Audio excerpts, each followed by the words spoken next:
Welcome back. The FDA is speeding up its full approval process for Pfizer's COVID-19 vaccine, while those that are vaccinated with the Johnson & Johnson vaccine can now get a booster dose of Pfizer or Moderna, at least in San Francisco. So let's chat more about the coronavirus pandemic. We're joined now by Dr. Ali Raja, professor at Harvard Medical School.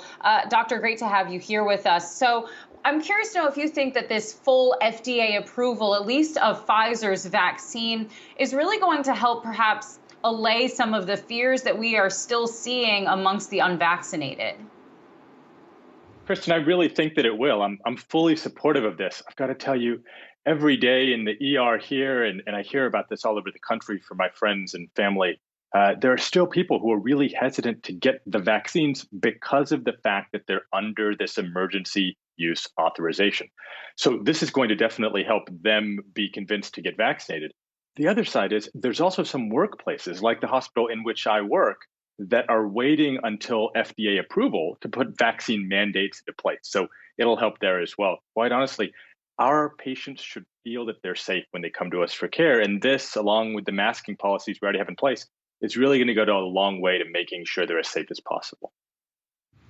Doctor, we also learned today that the World Health Organization is now calling for a halt on COVID-19 boosters until at least September, because they say they want to make up for a shortfall of vaccines in poorer countries. What do you make of that recommendation by WHO? Alexis, I completely agree with it. I've got to tell you, we are running into this Delta variant because of the fact that it developed and it mutated in countries that didn't have vaccination rates like ours, predominantly because of the vaccine not being available. Yes, we may need boosters here, but one of the reasons that we will is the development of future infectious variants. And those variants are going to keep developing unless we help low-income countries that don't have the vaccine get their populations vaccinated. Another population that hasn't yet been vaccinated is children, at least those under the age of 12. We're about a month away now from the start of the school season. What are you anticipating to happen come September and even October? You know, once we see students back to school, some states like Florida saying that they are not going to require their students to wear a mask while in school. Some states, however, are implementing some of those mask mandates for those that are unvaccinated indoors. What are some of the fears here and what could potentially happen, especially as we have this Delta variant surging?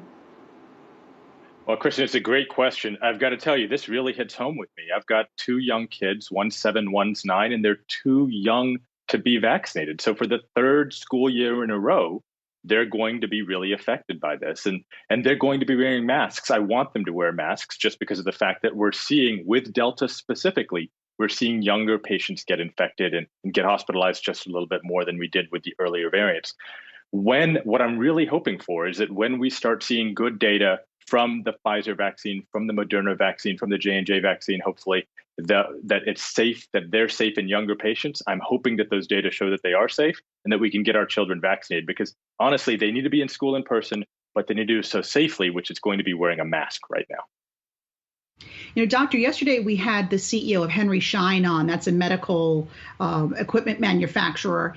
And he was talking about the hesitancy on the part of some people to get vaccinated. And he said he believed that your own primary physician's recommendation as to whether or not to get the vaccine was the biggest part of people's decision-making process. Have you experienced something similar? I really have. I have to tell you, it's interesting.